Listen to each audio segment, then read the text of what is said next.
दोस्तों easy way learning channel पर एक बार आपका पुनः स्वागत है। आज हम दैनिक हिंदुस्तान पेपर की समरी जो है लेकर के उपस्थित हुए हैं 31 दिसंबर की। पहली खबर है कि मौसम की मार बीते 24 घंटों में 17 जिलों में रात का पारा 10 डिग्री सेल्सियस से नीचे रहा। यूपी बर्फीली हवाओं से ठिठुरा। प्रदेश के ज़्यादातर जिलों में सर्दी का कहर बना हुआ है। बर्फीली हवाओं ने ठिठुरन बढ़ा दी है। बीते 24 घंटों के दौरान 17 जिलों में रात का पारा 10 डिग्री से नीचे रहा। वहीं 4.4 डिग्री तापमान के साथ कानपुर की रात सबसे सर्द रही। मौसम विभागों ने 59 जिलों में कोहरे का अलर्ट जारी किया है। यह स्थान सबसे सर्द रहे। कानपुर में पारा 4.4, फुर्सतगंज में 5.2, प्रयागराज में पारा 6.4 तक पहुंच गया। हल्की बारिश की संभावना। उत्तर भारत में अगले 72 घंटे में घने कोहरे के साथ साथ हल्की बारिश की चेतावनी जारी की गई है। विभाग ने कहा है कि राजस्थान और कश्मीर में हल्की बारिश की संभावना है, साथ ही साथ घना कोहरा भी बना रहेगा। बांग्लादेश की पूर्व पीएम खालेदा जिया का निधन। बांग्लादेश की पहली महिला प्रधानमंत्री खालेदा जिया का मंगलवार तड़के बीमारी के चलते निधन हो गया। उन्होंने 1980 के दशक में सैन्य तानाशाह जनरल इरशाद के खिलाफ एक लंबा आंदोलन चलाया, जिसके कारण उन्हें एक ऐसा नेता की पहचान मिली जो समझौता नहीं करती। प्रधानमंत्री नरेंद्र मोदी ने उनके निधन पर शोक व्यक्त किया। अविभाजित भारत में 1945 में जलपाईगुड़ी के दिनाजपुर में खालेदा जिया का जन्म हुआ। बंटवारे के बाद उनका परिवार पाकिस्तान चला गया। 16 दिसंबर 1971 को पूर्वी बंगाल को आज़ादी मिली और वह बांग्लादेश के रूप में अस्तित्व में आया। वह 3 बार बांग्लादेश की प्रधानमंत्री रही। प्रधानमंत्री के रूप में खालेदा जिया जब जब सत्ता में रही, भारत के साथ बांग्लादेश के संबंध कठिन दौर से गुजरे। खालेदा जिया बांग्लादेश की 3 बार प्रधानमंत्री रही। इनका जन्म भारत में हुआ था। यूएन प्रमुख ने नव वर्ष संदेश पहली बार हिंदी में भी दिया। पहली बार संयुक्त राष्ट्र प्रमुख एंटोनियो गुटेरेस ने वर्ष 2026 के लिए अपना नव वर्ष संदेश हिंदी साहित्य अन्य भाषाओं में भी जारी किया। गुटेरेस ने अपने संदेश में विश्व नेताओं से विकास में निवेश करने का आह्वान किया, न कि युद्ध में। नव वर्ष संदेश 11 भाषाओं में जारी किया गया है। इनमें संयुक्त राष्ट्र की 6 आधिकारिक भाषाएं अरबी, चीनी, अंग्रेजी, फ्रेंच, रूसी, स्पेनिश के साथ साथ हिंदी और उर्दू भी शामिल है। प्रियंका के बेटे रेहान वाड्रा ने अवीवा के साथ की सगाई। कांग्रेस के महासचिव प्रियंका गांधी वाड्रा और कारोबारी रॉबर्ट वाड्रा के बेटे रेहान राजीव वाड्रा ने अवीव बेग के साथ सगाई की है। दोनों को फोटोग्राफी का शौक है। पारिवारिक सूत्रों का कहना है कि दोनों पिछले कई वर्षों से दोस्त रहे हैं। सूत्रों ने बताया कि रेहान और अवीवा ने हाल ही में एक समारोह में सगाई कर ली और फिलहाल परिवार और दोस्तों के साथ राजस्थान में हैं। राम मंदिर में प्रतिष्ठा द्वादशी। आज योगी और राजनाथ रहेंगे मौजूद। अयोध्या। श्री राम जन्मभूमि मंदिर में प्राण प्रतिष्ठा की दूसरी वर्षगांठ प्रतिष्ठा द्वादशी समारोह के 5 दिवसीय समारोह में मंगलवार को यज्ञशाला में तत्व कलश, तत्व होम, कलशाधिवासोम अनुष्ठान हुए। अनुष्ठान की पूर्णाहुति बुधवार को होगी। अनुष्ठान के अंतिम दिन यजमान के रूप में रक्षा मंत्री राजनाथ सिंह व मुख्यमंत्री योगी आदित्यनाथ शामिल होंगे। यूपी की ड्राफ्ट मतदाता सूची अब 6 जनवरी को जारी की जाएगी। चुनाव आयोग ने SIR की तारीखें बदली। अंतिम मतदाता सूची 6 मार्च को आएगी। यूपी की मतदाता सूची के विशेष प्रगाढ़ पुनरीक्षण SIR की तारीख फिर बढ़ा दी गई है। 2 बार गणना प्रपत्रों के जमा होने की तारीख बढ़ाए जाने के बाद अब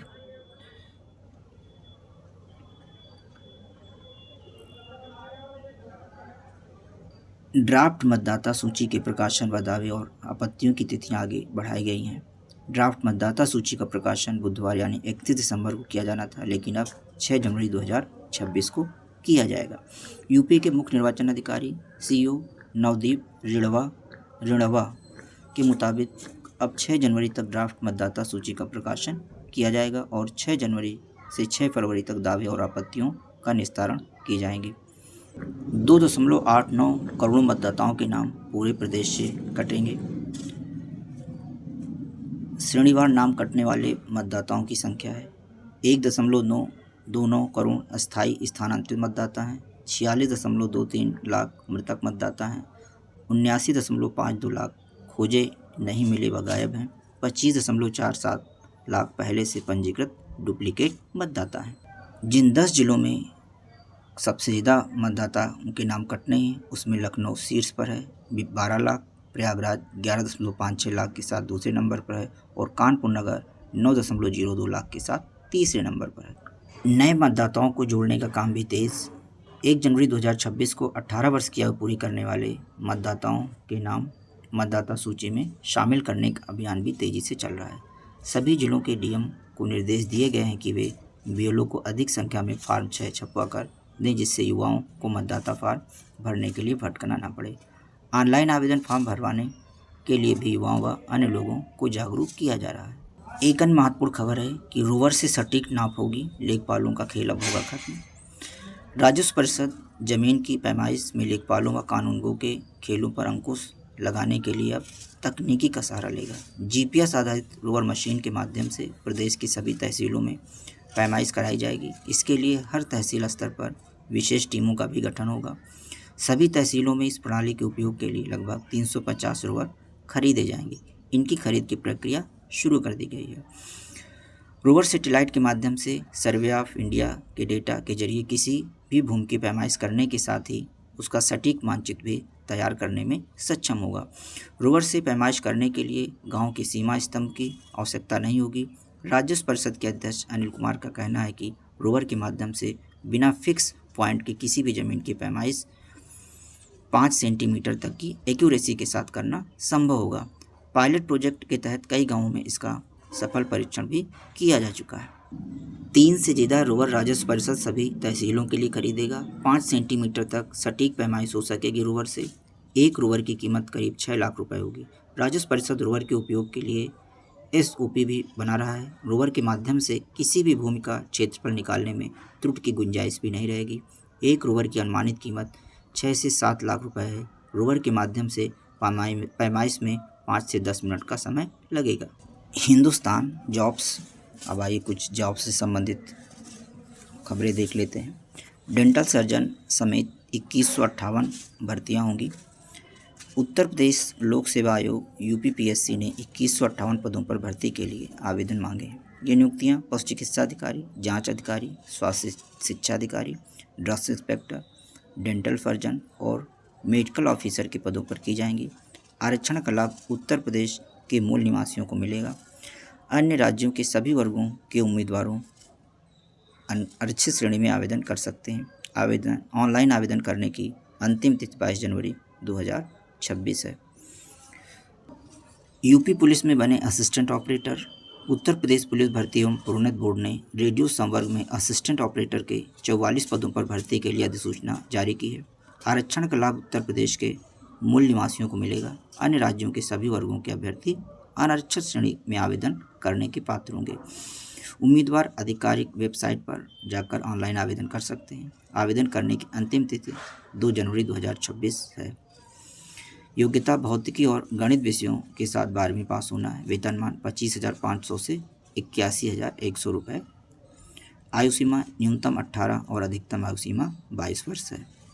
आयु की गणना 1 जुलाई 2025 को आधार मानकर की जाएगी। चयन प्रक्रिया लिखित परीक्षा, शारीरिक परीक्षा, मानक परीक्षण, शारीरिक दक्षता परीक्षा, दस्तावेज सत्यापन और चिकित्सा परीक्षण के आधार पर चयन किया जाएगा। आधिकारिक वेबसाइट है uppbpb.gov.in।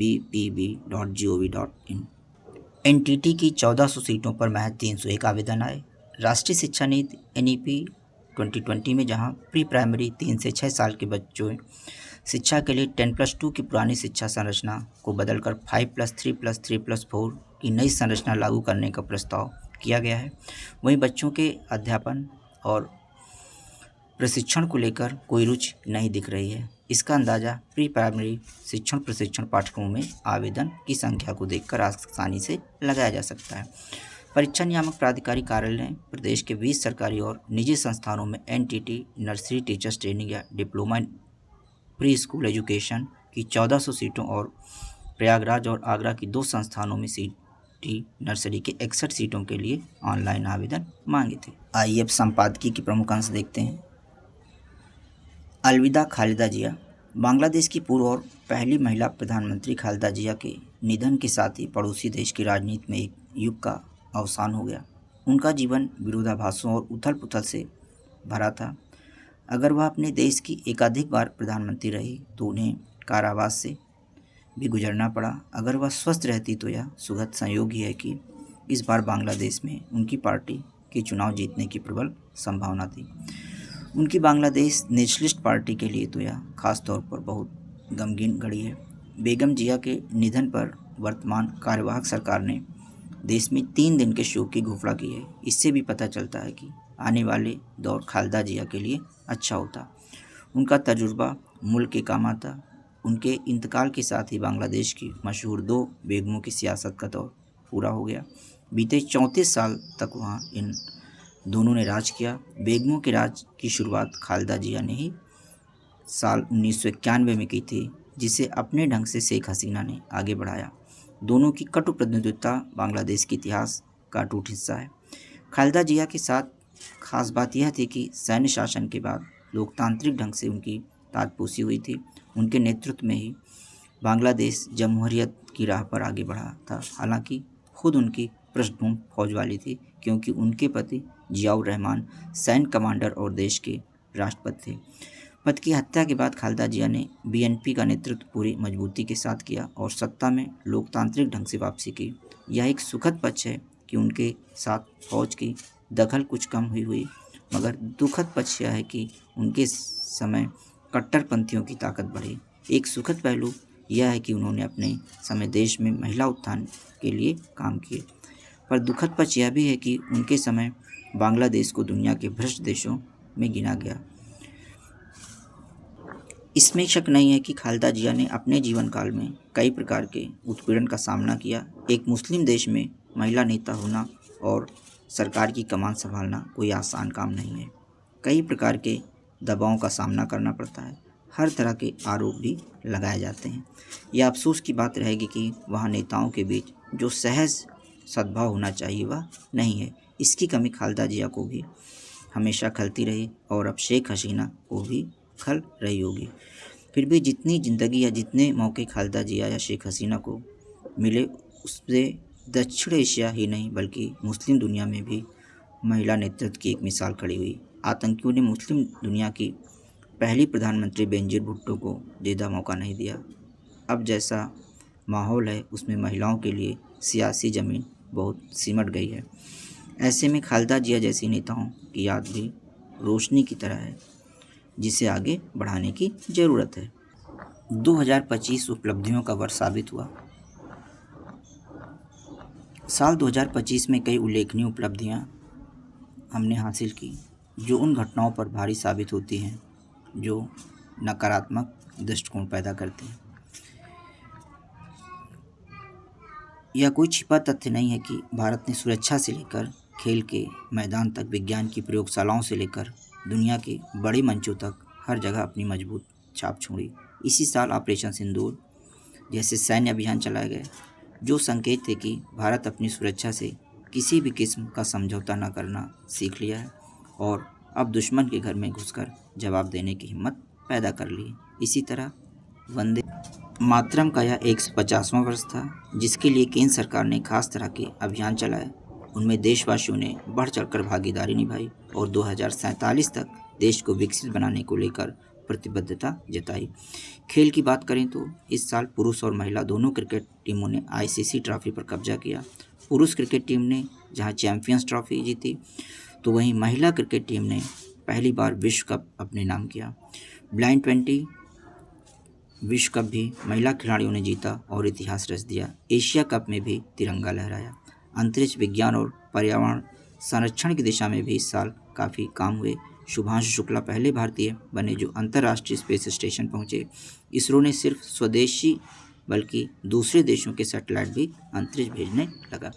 पिछले दिनों बाहुबली यानी सबसे भारी सैटेलाइट का भी प्रक्षेपण किया गया। इसी तरह पर्यावरण संरक्षण के हिसाब से देखें तो भारतीय रेलवे अपने पूरे ब्रॉड गेज नेटवर्क के विद्युतीकरण को पूरा करने के बिल्कुल करीब पहुंच गया है। अब अपना देश जीवाश्म ईंधन से हटकर स्वच्छ ऊर्जा की ओर तेजी से बढ़ रहा है। हालांकि इस साल प्रयागराज महाकुंभ में दुखद हादसा हुआ, लेकिन महाकुंभ, अयोध्या, राम मंदिर, ध्वजारोहण जैसे आयोजनों ने भारत की आस्था, संस्कृति व विरासत को आगे बढ़ाने का काम किया। ऐसे आयोजनों ने भारतीयों में न सिर्फ उत्साह पैदा किया, बल्कि उनको आत्मनिर्भर होने के लिए प्रेरित भी किया। इसी कारण 2026 को लेकर तमाम उम्मीदें जताई जा रही हैं। जाहिर है, नए साल में भारत नए संकल्पों के साथ आगे बढ़ेगा। अगर राजनीतिक दृष्टि से हम 2025 का सिंहावलोकन करें तो विपक्ष के लिए बनते बिगड़ते रहे हालात। सिंहावलोकन 2025। टिप्पणी कार हैं Rahul Verma, fellow centre for policy research. अगर साल 2024 के लोकसभा चुनाव ने भारतीय राजनीति में नई संभावनाओं के आसार जगाए थे, तो 2025 के खत्म होते होते उनमें से कुछ उम्मीदों पर एक तरह से अंकुश लगता नजर आया। हालांकि कुछ नए मुद्दे परवान चढ़ते हुए भी दिखे। सबसे बड़ी संभावना 2024 में जो दिखी वह थी लोकसभा चुनाव में सत्तारूढ़ भारतीय जनता पार्टी को बड़ा झटका लगना और कांग्रेस की सीटें बढ़कर दुगनी हो जाना। उस नतीजे से ऐसा लगा था कि कई वर्षों के बाद भारतीय राजनीति में विपक्ष को नया बल मिलने वाला है। मगर उसके बाद हालात धीरे धीरे बदलते नजर आए, खासकर पिछले साल हुए महाराष्ट्र और हरियाणा के विधानसभा चुनाव के बाद। साल 2025 भी इससे बहुत अलग नहीं रहा। वर्ष की शुरुआत में दिल्ली और अंत में बिहार विधानसभाओं की चुनावी जंग से भारतीय जनता पार्टी और उसके सहयोगी दलों का वर्चस्व फिर से स्थापित हुआ, जिससे देश में विपक्ष के लिए बनने वाली जगह एक तरह से विराम सा लग गया। अब देखना यह होगा कि साल 2026 के विधानसभा चुनाव से क्या तस्वीर निकलती है। क्या भाजपा नए राज्यों में अपना विस्तार कर पाएगी, या कांग्रेस को नई संजीवनी मिलेगी, या फिर क्षेत्रीय दल अपने सूबों में दबदबा बनाए रखेंगे। दूसरा मसला राजनीतिक दलों के अंदरूनी हालात से जुड़ा है। साल 2025 के खत्म होते होते भाजपा को नितिन नवीन के रूप में अपना नया कार्यकारी अध्यक्ष मिला, जो कम उम्र के हैं। यह उसी कवायद की अगली कड़ी है जिसके तहत भाजपा इन दिनों अपने नेतृत्व में पीढ़ीगत बदलाव करने की कोशिश कर रही है। इसकी झलक हमने कुछ राज्यों मसलन मध्य प्रदेश, छत्तीसगढ़, राजस्थान, उड़ीसा, दिल्ली से कम उम्र के मुख्यमंत्री चयन के रूप में भी देखे हैं। अब इन नेताओं का प्रदर्शन तय करेगा कि पार्टी में बदलाव का यह दौर किस दिशा में आगे बढ़ेगा। हालांकि इसके मुकाबले दूसरे दलों को देखें, खासकर कांग्रेस को, तो उसके अंदर कई राज्यों में नेतृत्व को लेकर कलह मची हुई है। चाहे वह रह रहकर कर्नाटक में मुख्यमंत्री सिद्धरमैया व उप मुख्यमंत्री डी शिवकुमार के आपसी जंग हो, या फिर केरल में शशि थरूर की नाराजगी। यही बात बिहार में राष्ट्रीय जनता दल को लेकर भी कही जा सकती है, जहां विधानसभा चुनाव खत्म होने के बाद पार्टी के प्रथम परिवार में गृह युद्ध जैसी स्थिति बनी हुई है। यानी इस साल भी भारतीय जनता पार्टी जहां पूरी तरह से मोदी शाह के नेतृत्व में आगे बढ़ती नजर आई, तो वहीं अन्य पार्टियां इस मोर्चे पर संघर्ष करती दिखी। तीसरा पहलू चुनाव आयोग की साख और मतदाता सूची विशेष गहन पुनरीक्षण SIR को लेकर उठ रहे सवालों से जुड़ा है। आयोग पर साल 2024 से ही सवाल उठने शुरू हो गए थे और महाराष्ट्र चुनाव के बाद तो विपक्ष ने कथित वोट चोरी का मुद्दा गर्म रखा। हालांकि चुनाव आयोग ने बिहार में विधानसभा चुनाव से पहले SIR की घोषणा की और उसे पूरा भी किया, जिसके बाद 12 अन्य राज्यों में भी यह प्रक्रिया चल रही है। मगर जिन राज्यों में अभी SIR की प्रक्रिया चल रही है वहाँ काफ़ी गहमा गहमी है। बेशक SIR के बाद बिहार में मतदाता सूची से 65 लाख लोगों के नाम कट गए, लेकिन इसे लेकर जनता के बीच से कुछ खास विरोध नहीं आया। इसलिए ऐसा लगता है कि विपक्ष इस आरोप में खास दम नहीं है कि कई सारे उन मतदाताओं के नाम भी सूची से कट गए हैं जिनके नाम वास्तव में होने चाहिए थे। यहाँ तक बिहार में भी मतदान प्रतिशत में बढ़ोतरी ही देखी गई। लिहाजा अब नज़र उन राज्यों पर है जहाँ विधानसभा चुनाव होने हैं और SIR की प्रक्रिया चल रही है। देखना होगा कि वहाँ के मतदान पर इसका कितना असर पड़ता है। चौथा बड़ा मसला चुनाव से ऐन पहले नकदी हस्तांतरण का है। पिछले कुछ चुनाव से तमाम राज्यों में यह प्रवृत्ति दिखी है। साल 2024 में महाराष्ट्र, झारखंड और हरियाणा इसके गवाह बने, तो 2025 में दिल्ली और बिहार। हालांकि दिल्ली में तत्कालीन आम आदमी पार्टी की सरकार कि यह कोशिश परवान नहीं चढ़ सकी क्योंकि पूर्ण राज्य न होने के कारण दिल्ली सरकार को हर फैसले के लिए उपराज्यपाल व केंद्र सरकार की सहमति लेनी पड़ती है। मगर बिहार की चुनावी जीत में इसका खासा योगदान माना गया। आंकड़े बताते हैं कि बीते 2 वर्षों में सत्ता विरोधी रुझानों के बावजूद यदि सत्तारूढ़ दल विधानसभा चुनाव में अपनी सत्ता बचाने में सफल रहे तो इसमें मतदाताओं के बैंक खाते में सामाजिक कल्याण के नाम पर डाली गई रकम ने बड़ी भूमिका निभाई। क्या यह प्रवृत्ति आगे साल भी बनी रहेगी? आसार तो यही लग रहे हैं। आखिरी बात जो इस तरह चुनाव से ठीक पहले नगद स्थानांतरण जैसी नीतियों से जुड़ी हुई है। आर्थिक विश्लेषक बताते रहे हैं कि ऐसी योजनाएं राज्यों की आर्थिक दशा को बिगाड़ सकती हैं। वैसे भी घरेलू चुनौतियों को दरकिनार कर दें तो वैश्विक आपूर्ति श्रृंखला में जिस तरह की रुकावटें बनी हुई हैं उससे हर देश पर आर्थिक भार बढ़ा है। रही सही कसर अमेरिकी सरकार की टैरिफ जंग ने पूरी कर दी है। नतीजन केंद्र सरकार ही नहीं तमाम राज्य सरकारें भी आर्थिक मोर्चे पर संघर्ष कर रही हैं। रुपए की कीमत भी गिरावट जारी है। ऐसे में सुधारों पर जोर देना जरूरी है। इस साल श्रम कानूनों में सुधार और मनरेगा का नाम बदलकर उसे नए रूप में पेश करने की गंभीर कोशिश हुई है। इसका असर अभी दिखना बाकी है।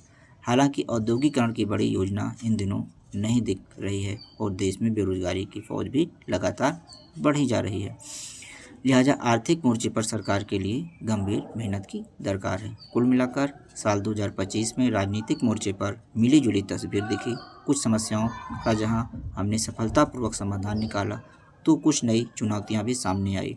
मगर अच्छी बात है कि देश में राजनीतिक अस्थिरता की स्थिति नहीं है। हालांकि कुछ ऐसी मुश्किलें अवश्य हैं जिन पर संजीदगी से ध्यान देने की ज़रूरत है। साल 2024 में जो संभावनाएं पैदा हुई थी वे 2025 में बनती बिगड़ती रही, मगर 2026 को लेकर उनसे नई उम्मीद भी पैदा हुई है।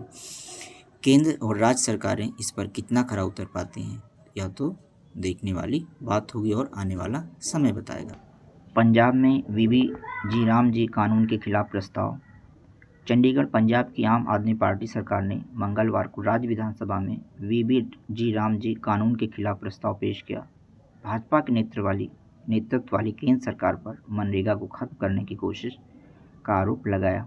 प्रस्ताव के अनुसार राज्य विधानसभा ने वीबी जी राम जी कानून की निंदा की और कहा कि यह राज्य के गरीब मजदूरों, महिलाओं और कार्य संबंधी लाखों कार्डधारकों परिवारों से गारंटीकृत मजदूरी रोजगार के अधिकार को छीनता है। प्रस्ताव संविधान के विरुद्ध।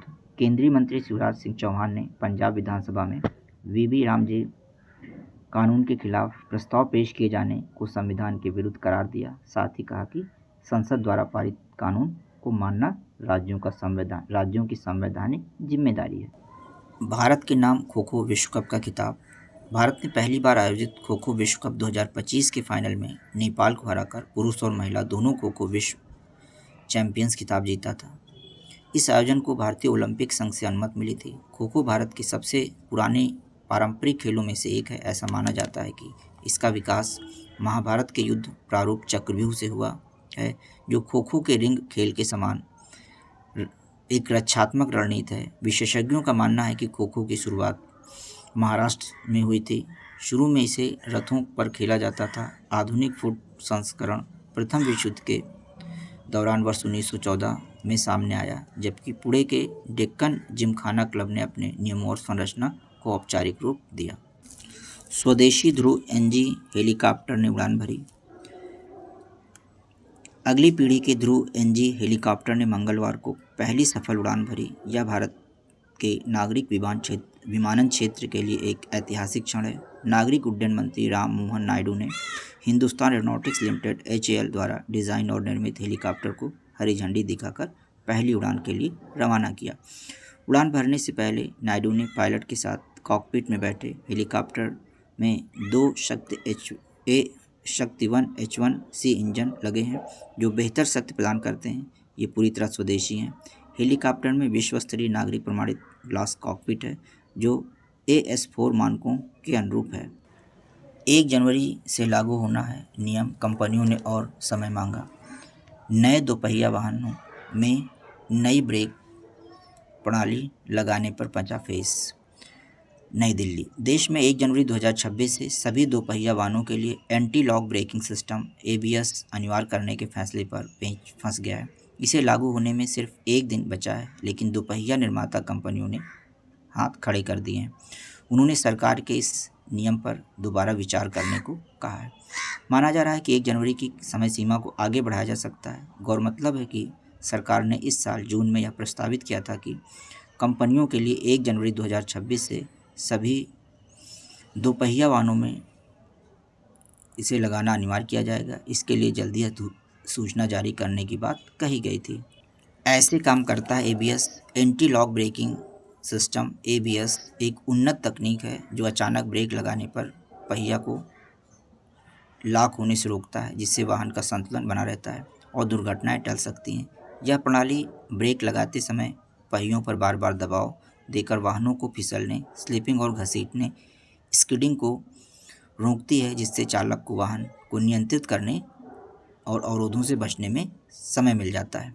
क्या है मामला? सरकार की योजना है कि सड़क हादसों को कम करने के लिए सभी दोपहिया वाहनों में एबीएस की अनिवार्य किया जाए। फिलहाल यह व्यवस्था सिर्फ 125 सीसी से अधिक क्षमता वाली बाइकों में लागू है, जबकि छोटी बाइकों और स्कूटरों में केवल कंबाइंड ब्रेकिंग सिस्टम सीबीएस होता है। देश के कुल बाइक बाजार में लगभग 84% हिस्सेदारी इसी सस्ती श्रेणी की है। वाटर एयर प्यूरीफायर पर जीएसटी घटाने पर विचार। जीएसटी परिषद की अगली बैठक में एयर और वाटर प्यूरीफायर घरेलू उपयोग के पर लगाया जाने वाला जीएसटी 18% से घटाकर 5% किया जा सकता है। हाल ही में दिल्ली हाईकोर्ट ने भी वायु प्रदूषण की समस्या का हवाला देते हुए सरकार को एयर प्यूरीफायर पर जीएसटी कम करने का विचार करने को कहा, जिससे परिषद पर फैसला लेने का दबाव बढ़ा है। बताया जा रहा है कि परिषद एयर और वाटर प्यूरीफायर को जरूरी वस्तु मानकर जीएसटी कम करने पर विचार कर रही है। अभी इन्हें सामान्य उपभोक्ता सामान की श्रेणी में रखा जाता है। अनुमान है कि अगर जीएसटी 5% कर दी जाती है तो बाजार कीमतों में 10 से 15% तक की कमी आ सकती है। इससे कम आय वाले परिवारों के लिए भी इन्हें खरीदना आसान हो जाएगा। बांग्लादेश की पूर्व प्रधानमंत्री पति की हत्या के बाद राजनीति में उतरी और दशकों तक दबदबा बनाए रखा। खालिदा ने सैन्य तानाशाही से मुक्ति दिलाई। स्मृति शेष जन्म इनका 15 अगस्त 1945 को हुआ था और मृत्यु 30 दिसंबर 2025। आइए महत्वपूर्ण बिंदुओं को समझते हैं। बांग्लादेश को आज़ादी मिलने के बाद राजनीतिक उथल पुथल, सैन्य तानाशाही के बीच खालिदा जिया ने राजनीति में कदम रख देश को लोकतांत्रिक शासन दिया और विकास के लिए बड़े कदम उठाए। सन 1971 में जब बांग्लादेश मुक्ति आंदोलन शुरू हुआ तो खालिदा घर संभाल रही थी। उस दौरान पाक सेना में मेजर उनके पति जियाउर रहमान ने पाक के खिलाफ विद्रोह कर 27 मार्च 1971 को बांग्लादेश की स्वतंत्रता की घोषणा की। 9 महीने चले संघर्ष के बाद 16 दिसंबर 1971 को बांग्लादेश का जन्म हुआ। 21 अप्रैल 1977 को रहमान ने राष्ट्रपति पद संभाला और सितंबर 1978 में बांग्लादेश नेशनलिस्ट पार्टी बीएनपी की नींव रखी। 30 मई 1981 में फिर सैन्य तख्तापलट हुआ और रहमान की हत्या कर दी गई। 3 जनवरी 1982 को खालिदा पार्टी की प्राथमिक सदस्य बनी। इस दौरान तत्कालीन सेना प्रमुख जनरल एचएम इरशाद के सैन्य तख्तापलट के खिलाफ और लोकतंत्र की बहाली के लिए खालिदा ने आंदोलन शुरू किया और सैन्य शासन के खिलाफ प्रतिरोध को चेहरा बनी। मार्च 1983 में वह पार्टी की उपाध्यक्ष और मई 1984 में उन्हें पार्टी का चेयरपर्सन पद दिया गया। 1991 में वह पहली बार सत्ता में आई। प्रधानमंत्री के रूप में वह 2 और कार्यकाल सत्ता में रही और देश में स्थिरता लाने और विकास के लिए कड़े संघर्ष किए। खालिदा जिया ने 1990 के दशक और 2000 की शुरुआत में बांग्लादेश की राजनीति पर खासा प्रभाव डाला था। नई संसद ने संविधान में बदलाव किया, राष्ट्रपति प्रणाली से संसदीय प्रणाली में बदलाव हुआ। वह मुस्लिम दुनिया में पाकिस्तान की बेनजीर भुट्टो के बाद दूसरी महिला प्रधानमंत्री थी। इस दौरान मुक्त बाजार अर्थव्यवस्था, निजीकरण, बुनियादी ढांचे के विकास पर ध्यान दिया गया। अब डैट में भी बीए, बीएससी, बीकॉम, बीएड की होगी पढ़ाई। प्रदेश के 6 डैट को हायर एजुकेशन इंस्टीट्यूट में बदलने के प्रस्ताव को मिली मंजूरी। जिला शिक्षा एवं प्रशिक्षण संस्थान डाइट को हायर एजुकेशन इंस्टीट्यूट में बदलने का रास्ता साफ हो गया है। प्रदेश के 70 में से 6 डाइट में जल्द ही बीए, बीएससी और बीकॉम तथा बीएड की पढ़ाई होगी। राष्ट्रीय अध्यापक शिक्षा परिषद एनसीटी की ओर से संस्तुत मिलने पर सोमवार को इन डाइट के प्राचार्यों के साथ बैठक होगी। इसमें कोर्सों की पढ़ाई शुरू करने की रूपरेखा तय की जाएगी। चुने गए डाइट में गौतम बुद्ध नगर, जौनपुर, हापुड़, मेरठ, बनारस और गोरखपुर शामिल हैं। अब इन डाइटों में 12वीं कक्षा के बाद सीधे शिक्षकों को तैयार किया जाएगा। इससे हजारों छात्रों को फायदा मिलेगा। 16 करोड़ से विकसित होगा। डाइट में अत्याधुनिक कक्षाएं व प्रयोगशालाएं, डिजिटल पुस्तकालय और अन्य जरूरी संसाधन उपलब्ध कराने के लिए 16 करोड़ रुपए का बजट शासन की ओर से मिलेगा। छात्रों को पाठचर्या ढांचे, पाठ्य पुस्तकों में परिवर्तन और शिक्षण सामग्री को उन्नत बनाने के लिए डाइट प्रवक्ता कार्य करेंगे। जिला डाइट के प्राचार्य राज सिंह यादव ने बताया कि बीएड के कोर्स को चलाने के लिए करीब 1 साल पहले प्रस्ताव भेजा गया था कि डाइट में बीएड का कोर्स चलाने के लिए सभी सुविधाएं उपलब्ध हैं। इसके साथ ही जनपद ग्रेटर नोएडा के डाइट को सेंटर ऑफ एक्सलेंस में भी चुना गया, जिसके तहत नया भवन बनाया जाएगा। उन्होंने बताया कि जल्द ही डीएलएड का कोर्स बंद होने जा रहा है, जिसके बाद 4 वर्षीय बीए, बीएससी और बीकॉम बीएड कोर्स संचालित किए जाएंगे। नई शिक्षा नीति के तहत इन कोर्सों का संचालन होगा। तो दोस्तों, आज के महत्वपूर्ण समाचारों में इतना ही है और इसी के साथ ही आप सभी लोगों को नए साल की हार्दिक बधाई। उम्मीद करते हैं आने वाला साल आप सभी अपने लक्ष्यों में कामयाब हों, सभी स्वस्थ रहें और मस्त रहें। जय हिंद, जय Bharat. Easy way learning channel की तरफ से एक बार पुनः आपको नए वर्ष की हार्दिक शुभकामनाएं आप सभी को।